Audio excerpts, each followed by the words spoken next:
Vamos a poner grabar. Yo las voy grabando y la idea es subirlas al aula virtual, pero para subirlas es todo un tema que estoy aprendiendo, digamos. Estoy igual que ustedes capaz que saben más que yo, pero bueno, estoy en esa. Entonces, la última clase creo que vimos el comportamiento de la población, si mal no recuerdo. Sí, vimos la demografía. Claro, habíamos explicado eso, las teorías, la teoría de Malthus, la transición demográfica, y después había los problemas derivados del... Sí. Creo que me iba a explicar las diferentes tasas. Los indicadores demográficos. Sí, creo que eso nos había dicho. Bueno, pero estábamos, para seguir un poco lo que se había dado, los problemas derivados del crecimiento de la población, que era recurso, ecosistema y valoración cultural, población mundial y producción de alimentos. Esto también está relacionado con los indicadores demográficos, la población mundial y la agricultura. Digamos que, a ver, los indicadores demográficos que ustedes tienen que saber, los básicos, digamos, son la tasa de natalidad, la tasa de mortalidad, la tasa de fecundidad, la esperanza de vida, sí, natalidad, mortalidad, tasa con S, ¿no? No con C. Fecundidad, esperanza de vida al nacer, así se llama, esperanza de vida al nacer, y ¿qué más? Tasa de mortalidad infantil, eso se ve mucho ahora en la actualidad. Esperanza de vida al nacer, y después hay otros indicadores como el índice de masculinidad. ¿Le dije la tasa de fertilidad o no? No, fecundidad. No. Repase. La tasa de natalidad es la cantidad de nacidos vivos en un periodo de tiempo que por lo general es un año por cada 1000 habitantes. ¿Ah? Esa es la tasa de natalidad. ¿Lo puedo volver a explicar? Sí, es el número, ¿verdad? O cantidad de nacidos vivos. ¿Por qué nacidos vivos? Porque, bueno, después vamos a ver la defunción en neonatal y todo lo demás. La cantidad de nacidos vivos en el periodo de un año por cada 1000 habitantes. Chicas, siempre va a ser el periodo siempre va a ser un año, aunque a veces algunos toman periodos quinquenales, periodos semestrales, pero nosotras lo vamos a tomar en un año por cada 1000 habitantes. ¿Por qué por cada 1000? Y esto ya pensando en lo que es la demografía. Cuando se trata de estadística, se habla de las muestras. Esperen que admita. Se hablan de las muestras, se toman muestras de la población. ¿Qué es la muestra? Es decir, de los 42 millones de argentinos, como no podemos en cuanto a recursos o a tiempo, ¿verdad? Eso sí se lo hace, pero después. Plantear la tasa de natalidad se toma, como es estadística, se toma muestra. ¿Y la muestra cuál sería? Los 1000 habitantes. ¿Ah? Esa sería nuestra muestra. Dentro de esa muestra se calcula si nacieron, si se murieron, por eso la tasa de natalidad, la tasa de mortalidad es la cantidad de defunciones en un periodo de un año por cada 1000 habitantes. La de mortalidad infantil es la cantidad de defunciones de 0 a 5 años, o sea, es el lapso de edad, ¿no? El grupo etario, de 0 a 5 años, ¿verdad? En el periodo de un año por cada 1000 habitantes. Siempre es por cada 1000 habitantes en el periodo de un año. Por eso no es por ciento, sino es por 1000. Cuando el presidente habla sobre la tasa de incidencia, por ejemplo, él habla de la tasa de incidencia y habla de la tasa de mortalidad, pero él no la está planteando por un año. ¿Por qué? Porque a él no le sirve plantearla por un año, la sirve, como él está planteando el proceso por cada 15 días, ¿me entiendes? Entonces el periodo que él analiza es cada 15 días, que son, digamos, los recambios de la cuarentena. ¿Se entiende? Sí. Pero, digamos, hace un corte en ese análisis. ¿Por qué? Porque para él, digamos, para él o para los estudiosos, es viable, digamos, en cuanto al tiempo, 15 días y no un año. ¿No? Porque nosotros en realidad necesitamos saber si esa curva va a ascender o va a descender, o la mortalidad va a ser mayor o menor de acuerdo al periodo que tomemos. Para él ese periodo es más acotado. ¿No? Y él toma la mortalidad general. ¿Por qué? Porque el virus incide más en los ancianos que en los niños. Y habla de una edad promedio. ¿La edad promedio de qué? De fallecido. Bueno, antes era de 50, después de 40. Ahora, hoy estaba viendo que es de 38 años, la edad promedio de funciones. Pero bueno, ¿por qué? Porque tiene que ver con que la famosa curva va a llegar a un pico.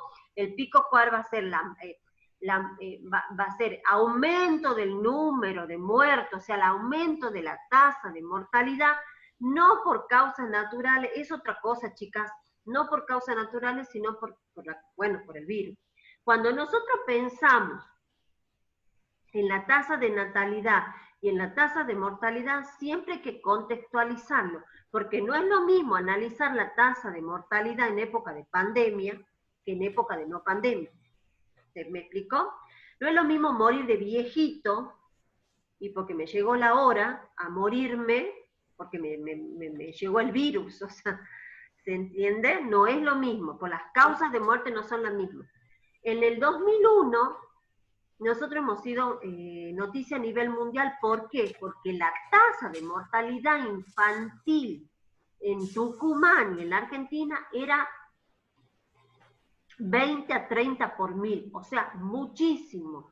¿Por qué? Por las condiciones económicas imperantes y por la crisis que después, digamos, la crisis que fue crisis política, económica del 2001, ¿se entiende? Entonces, la tasa de mortalidad infantil, y si queremos ahondar más, está la tasa de mortalidad neonatal, que tiene que ver con la semana de gestación del embarazo. Es decir, si la mujer embarazada pierde a ese niño, a ese bebé, digamos, de acuerdo a la semana de gestación, vamos a estar hablando, por lo general se toma a partir de la semana número 30 de gestación, vamos a estar hablando de una mortalidad neonatal. Pero bueno, no la quiero confundir. Por lo pronto, tenemos la tasa de mortalidad, la tasa de natalidad, la tasa de mortalidad infantil, que va de 0 a 5 años, siempre hablando en condiciones, en condiciones de vida normal, ¿no? Porque si nosotros, si analizamos una tasa de mortalidad después que sucedió un tsunami en el sudeste asiático, si analizamos la tasa de mortalidad después de un evento calamitoso, como decía el profesor Jaime, en donde hubo un terremoto, o sea, obvio que esos indicadores van a variar. Y bueno, sin ir más lejos, si la analizamos ahora, si ustedes prestan atención cuando se muestran los gráficos, obviamente que la tasa de mortalidad, y sobre todo la de mortalidad general, va a ser grande, y sobre todo en edades adultas, bueno, la causa del virus, digamos, de la pandemia, ¿no? ¿Se entiende? Entonces, y acá retomamos esto de la diferencia entre la demografía y la geografía de la población. La geografía de la población, o sea, estos indicadores no nos sirven de nada si nosotros no los contextualizamos. Contextualizarlo sería poner en el tiempo y en el espacio. O sea, estamos dentro de un espacio concreto, ¿verdad? Que sería la República Argentina, donde hay diferentes regionales y donde hay un virus, ¿verdad?, a nivel mundial, que está haciendo estrago, y donde la población más vulnerable, ya sean los ancianos, los enfermos, son los más afectados, ¿se entiende? Bueno. Y después tenemos otro concepto bastante interesante que es esperanza de vida al nacer. Y por ahí algunos autores solo se quedan con el concepto de esperanza de vida, pero en realidad, chicas, el concepto completo es esperanza de vida al nacer. ¿Y por qué será que se habla de esto, ¿no? De esperanza de vida al nacer? Creo que ya lo dije, ¿no? ¿Por qué creen ustedes? Pregunta de examen. ¿Qué sería la esperanza de vida?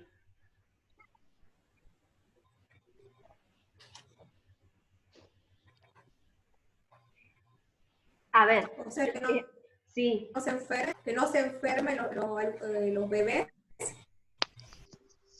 Y bueno, la misma palabra lo dice. Yo tengo esperanza de vivir 90 años. ¿De qué va a depender? Claro. Que yo viva o que las condiciones estén dadas para que yo viva hasta los 90 años. ¿De qué va a depender? Bueno, de una cuestión fisiológica, a ver si soy sano, por ejemplo.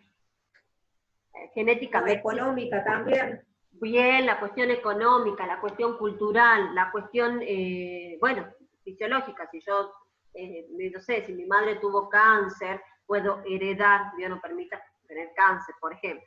Pero se llaman nacer, ¿por qué, chicas? Porque se tiene en cuenta, porque según los estudiosos y sobre todo los médicos dicen, que la edad y el periodo más crucial de un ser humano es desde los 0 a los 5 años de edad, en donde ese bebé, digamos, donde se lo está gestando, en donde nace, digamos, se habla de un hijo deseado, en donde se le pone un nombre, en donde hay una familia que lo espera.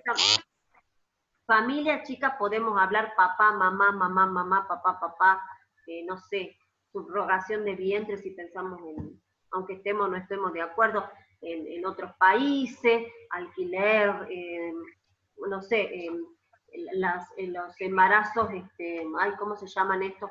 Los embarazos in vitro, o sea, lo que sea, pero bueno, un bebé deseado, un bebé que lo espera una familia, un hogar, una casa, en donde están todas las condiciones dadas, en donde no tan solo se le da amor, sino se lo alimenta, se le pone un nombre, se lo cobija, se le enseña, se sociabiliza, se les pone las vacunas, se lo lleva al... O sea, todo lo que generalmente las madres o no madres, o sea, la madre, digamos, de corazón o no lo hace.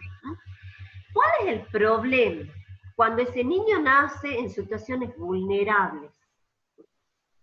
Llamémosle situaciones vulnerables, la cuestión de la pobreza.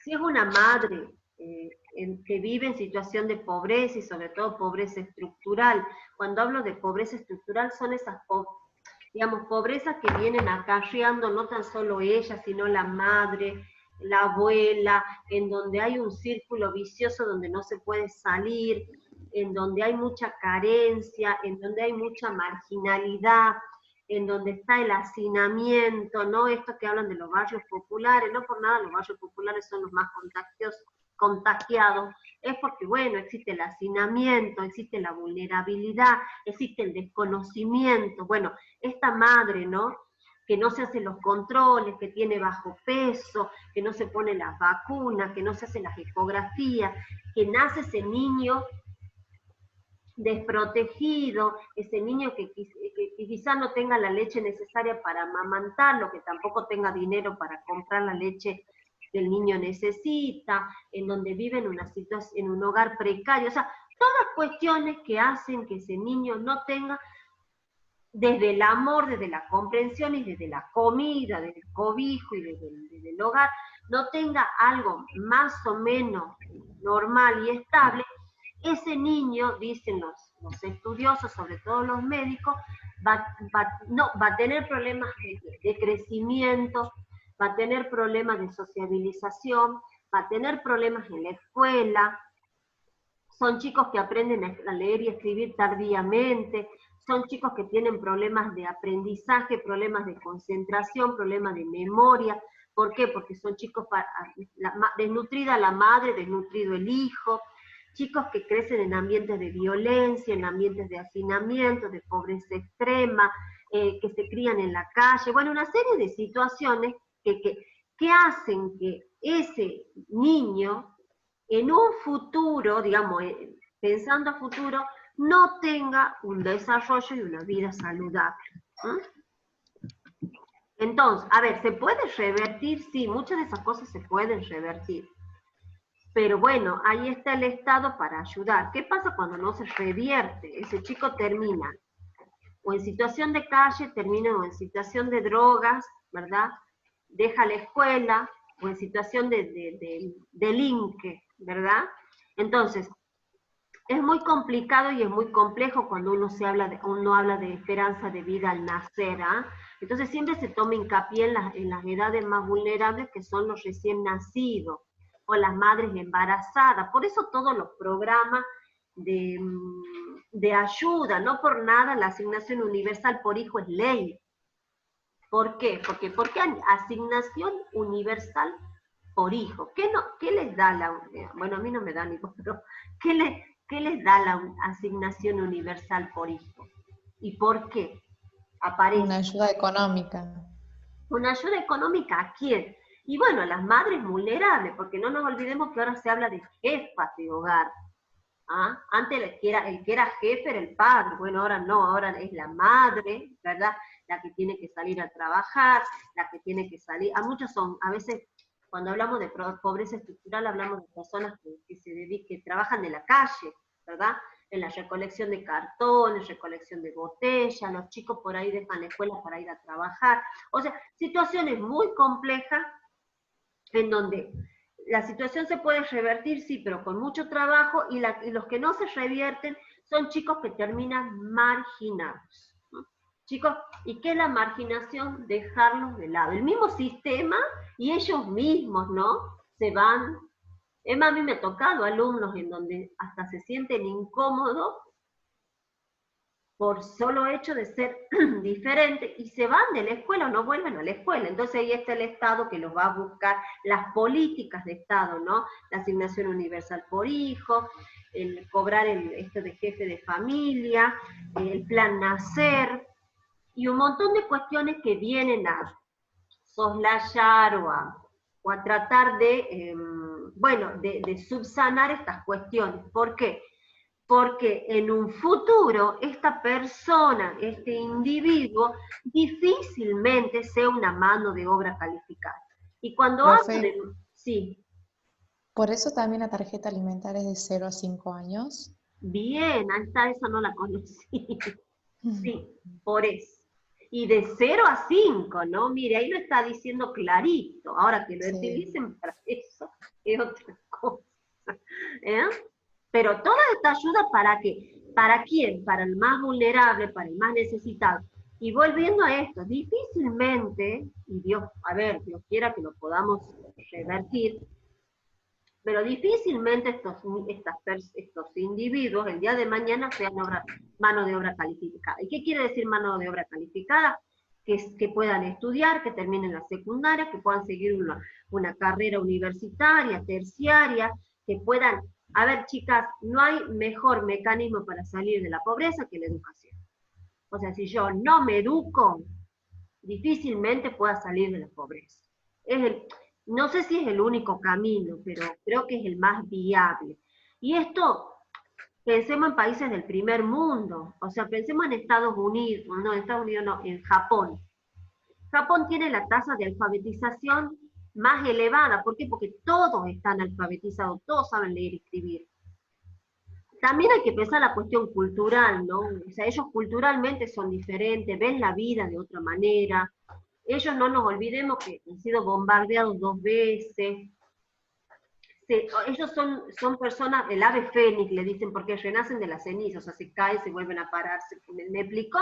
Tienen una visión de la vida totalmente diferente, culturalmente. O sea, ellos, por ejemplo, lo agarra un tsunami, les basta ciudades, pero a ninguno se le ocurre salir a saquear. O sea, tienen otra visión, o sea, se sientan, lloran, se levantan y construyen el país de nuevo. Entonces, no por casualidad son los que exportan mayor productos tecnológicos o tecnología de punta, ¿me explicó? ¿Por qué? Y bueno, porque la mayoría son ingenieros, trabajan en la robótica, en la industria farmacéutica, ¿verdad? O sea, los mejores televisores, celulares, toda la cuestión tecnológica viene de ahí. Bueno, ¿por qué? Porque hay mano de obra calificada, ¿me explicó? No es lo mismo vender toneladas y toneladas de soja que vender toneladas y toneladas de iPhone, así se dice, o de iPad. ¿Me explico? No es lo mismo. No es lo mismo vender un kilo de papas que vender el paquete de la papa frita. Entonces, un país se construye cuando yo tengo recursos humanos competentes, manos de obra calificada. Y eso se da, bueno, con esto, ¿no? Con estos de 0 a 5 años, esta población, bueno, dar todos los recursos y poner todos los recursos para que yo el día de mañana tenga personas sentadas en la universidad, tenga personas sentadas en los institutos terciarios, quieran estudiar y quieran producir. ¿Mm? Entonces, miren cómo vamos de un concepto tan a veces abstracto a contextualizarlo y a pensar, bueno, ¿a dónde estamos parados nosotros en cuanto a esto, no? Porque tiene que ver, a ver, si nosotros pensamos en esperanza de vida, la esperanza de vida se logra con esto, chicas, con, a ver, si yo soy población vulnerable, bueno, el Estado me tiene que ayudar, pero yo también tengo que poner de mi parte, ¿no? Porque de la pobreza sí se sale. Y gracias a Dios en este país tenemos una universidad pública, laica y gratuita. O sea que el que no quiere estudiar, pensando en la universidad, ¿no? El que no quiere estudiar es porque no quiere. ¿Me explico? Porque no. Y ahora, con todos los recursos que da, por ejemplo, esos 10.000 pesos, ¿para quiénes eran los 10.000 pesos? Yo nunca cobré nada, pero igual, ¿para quiénes? ¿No pudieron cobrar? ¿O alguien de su familia? Díganlo, o sea, ¿no? No, porque no tienen que tener una boleta de sueldo Claro, no tienen que tener de nada. la familia, no tienen que Claro, cobrar nada. claro, no tienen que estar en el sistema. O tenían que estar dentro de la categoría A y B del monotributo, pero igual me salieron a todos, porque tengo conocidos que son monotributistas, pero no salieron. Claro, pero ustedes dicen, bueno, ustedes no, yo tampoco, pero hay muchísima gente en Tucumán que lo cobró. Sí, muchísimo. Sí. Y no, Sí, hay muchos. y no quepa la menor duda que se va a hacer ley eso también, que lo van a seguir cobrando. A ver, está buenísimo que lo cobren. Pero era necesario en este momento. Para mí me parece que ha sido necesario para mucha gente. Sí, para otros no, porque ahí han cobrado los que no debían y los que debían y así. Pero bueno. A ver, siempre está la avivada, ¿no? El del argentino siempre está la avivada y sacar ventaja, pero por ejemplo, hay una persona, creo que salió en la noticia, que cobró y puso una, no sé, venta de empanada Sí. Bueno, eso es marketing del gobierno. No, porque generó su propio trabajo, pero hay personas que no, digamos, que primero que lo cobran por cobrar y que lo gastan, vaya uno saben qué. También está esa digamos, dos caras de una misma moneda, ¿no? Por un lado los que necesitan, el Estado está presente, por otro lado los que no. Pero bueno, volviendo a esto de la esperanza de vida, chicas, esto, ¿no? Tiene que ver con este niño que nace, que tiene que tener todos los recursos necesarios para poder vivir, sociabilizarse, tener un hogar, tener una familia, sea lo que sea una cuestión humilde, pero siempre pensando no es lo mismo hogar que casa, ¿no? ¿Saben la diferencia? Yo puedo tener un hogar, pero no tener una casa. ¿Se entiende cuál es la diferencia? Que el censo de población y vivienda lo dice. ¿Mm? Hogar tiene que ver con los vínculos.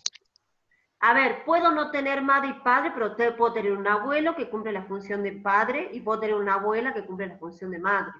Puedo tener hermanos, puedo tener primos, puedo tener alguien que me esté esperando, alguien que me recuerde, alguien que me extrañe, alguien que me anhela, que me cobije. Eso tiene que ver con el hogar.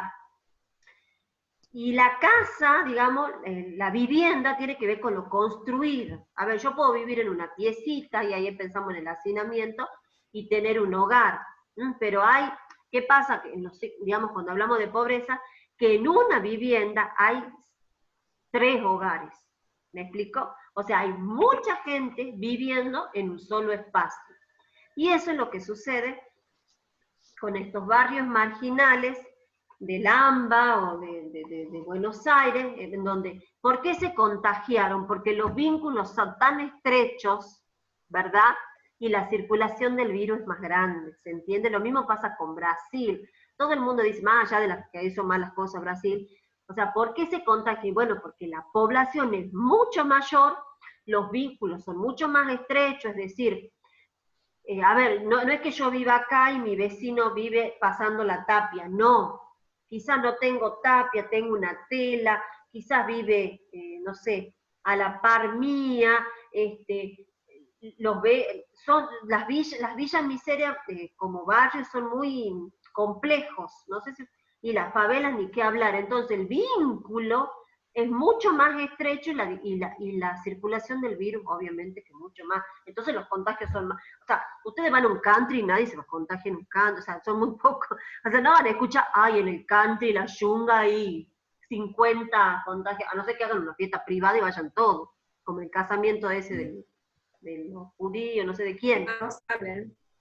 Me explicó, pero si no, no se contagian tanto como se contagian en estos barrios vulnerables, en donde aparece el hacinamiento, ¿no? Que es una condición de pobreza. Entonces, la esperanza de vida tiene que ver con esto, chicas, ¿no? Con lo que hablaba. Y ya me quedo sin tiempo. Y quedan 10 minutos. Otro indicador era la tasa de fecundidad. Y eso también es interesante porque nos remonta a otro tema que tiene que ver con el papel de la mujer en el siglo XXI y con la característica que tienen los países desarrollados y América Latina.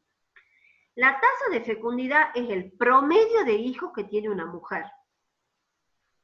Promedio de hijos que tiene una mujer en su edad reproductiva o en su edad fértil. Que puede variar, si yo pienso en países desarrollados, puede ir desde la primera menstruación de la mujer hasta que aparece la menopausia, y aún después de la menopausia, pensemos hasta los 50, 55 años.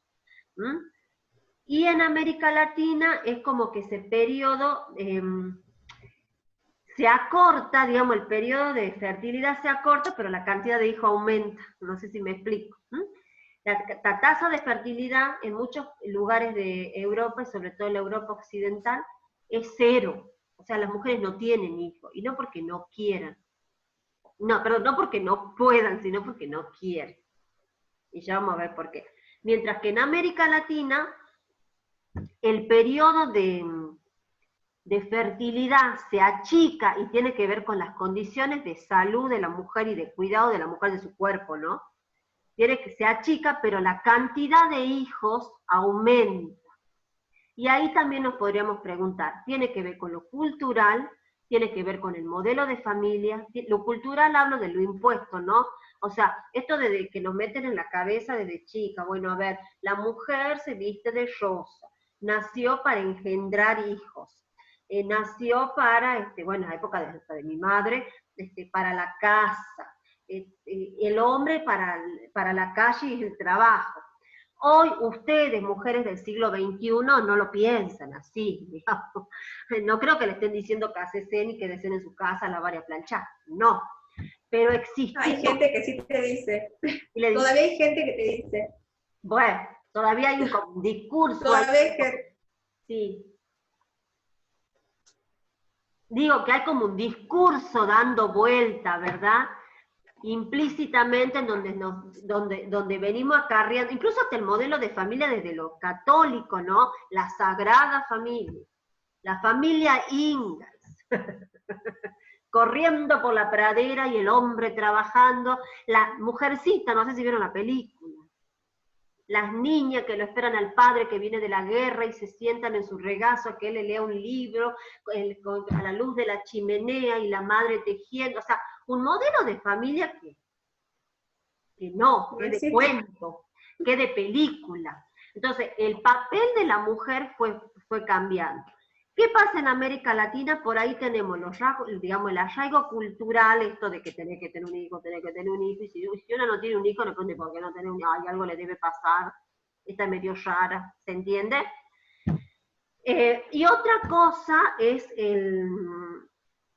lo cultural y lo económico, ¿no? En Europa primero piensan 2 veces si tener un hijo porque priorizan otras cuestiones, priorizan el estudio, priorizan, ellos que se cambian mucho de casa, tienen la posibilidad de cambiar de trabajo y de vivienda, el hijo es costoso. A ver, cuando si yo tengo un hijo no sé, en Estados Unidos, ustedes vieron, se pasan toda la vida ahorrando para mandarlo a la universidad, por ejemplo. Acá no, ¿me explicó? Entonces son pautas que uno que va marcando. Mientras que en América Latina la cosa es diferente, ¿verdad? Y el papel y el rol que juega la mujer también. Las mujeres del siglo XXI, y digo cuando digo siglo XXI, las incluyo a ustedes, son mujeres con mente más abierta. Ahora no nos olvidemos que está el empoderamiento de la mujer, la visibilización de la violencia de género, muchas cuestiones que antes eso no se hablaba. Entonces la pone a la mujer en otro lugar. Quizá la saca del lugar de objeto y la pone en otro lugar en donde la mujer puede decidir de su propio cuerpo, puede decidir cuándo, cómo y dónde tener un hijo, si es que lo quiere tener o no lo quiere tener. No nos olvidemos también la cuestión religiosa y el tema del aborto. El aborto en países del primer mundo, muchos es legalizado, aquí no. Entonces hay toda una cuestión y una discusión, bueno, si el aborto sí, el aborto no, pañuelo rosa, pañuelo celeste. Entonces todo eso tiene que ver con que la tasa de fertilidad sea positiva en América Latina y negativa en muchos otros países, ¿no? Y también preguntarnos esto, bueno, qué bueno que podamos decidir, porque antes otros decidían por uno, mientras que ahora creo que ustedes, chicas y chicos, tienen la posibilidad, primero de elegir cuidarse y después de elegir, bueno, a ver, ¿qué quiero para mi vida? ¿Cómo la quiero planificar? Y esto que tiene que ver con la planificación familiar, que nosotros, y digo la sociedad, y sobre todo la sociedad argentina, poco se habla de eso, ¿no? Yo creo que los matrimonios en la actualidad, bueno, planifiquemos, a ver, ¿qué vamos a hacer? Vamos a alquilar, vamos a comprar esto, ¿no? Pero antes eso no se hacía, o sea, no se pensaba. Es más, si se tenía un hijo, ¡ay, bendición! Y bueno, trae el pan bajo el brazo. Y bueno, chicas, no siempre un hijo trae el pan bajo el brazo. Y no todas las madres, digamos, a ver, esto, ¿no?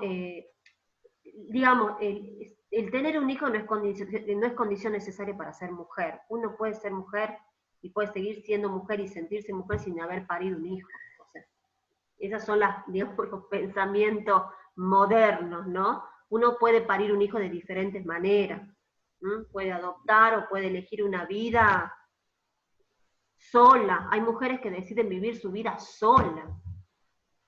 Y a veces preguntan, che, pero ¿quién te va a cuidar cuando seas viejita? Como si fuese condición necesaria para que me cuide alguien tener un hijo. ¿Me explico? Bueno, todas esas cuestiones se plantean cuando se habla de la fertilidad. Miren qué interesante el tema, ¿no? Y el papel de la mujer en el siglo XXI. Me quedan 3 minutos. Entonces, ¿les quedó claro más o menos los indicadores demográficos? Son los que vamos a utilizar. Lo que yo les voy a estar mandando en esta semana va a ser un texto de Bielsa de Ori, que es una autora española, en donde habla del régimen demográfico joven y del régimen demográfico viejo, y tiene que ver con esto, chicas, y chicos, perdón, el señor que Galaxy J7, no sé cómo se llama, sí, no me aparece el nombre, que tiene que ver con bueno, con el comportamiento de la natalidad, de la mortalidad de estos indicadores a lo largo del tiempo. ¿Se entendió? ¿Alguna duda? ¿Algo para decir? Ay, digan algo. Ana es la única que habla. Victoria. Ah, y después, o sea, la semana que viene vamos a pensar en la evaluación, ¿ah? Bueno. La evaluación sí, sería profe. en la primera evaluación de población, que tengo que plantearla antes de, bueno, antes que termine el cuatrimestre, digamos, antes del 9 de julio, que parece que sí van a ser las vacaciones y se las van a respetar. ¿Alguna duda? Nos va a dar antes de No, vacaciones. No, profe. Bueno, cualquier cosa, mensajito, correo, mensaje privado, estoy a su disposición. Cualquier duda me van avisando, ¿ah? Un Bien. gusto haberlos visto, escuchado, Priscila, Andrea, Ana, somos poquitos, pero bueno, me encanta que se conecten y quedamos esto como un espacio de encuentro, ¿ah? Bueno, Bien. profe. Gracias, Éxito profe. para todos. Chao, Chao, profe. Profe, buenas noches. buenas noches. Buenas noches.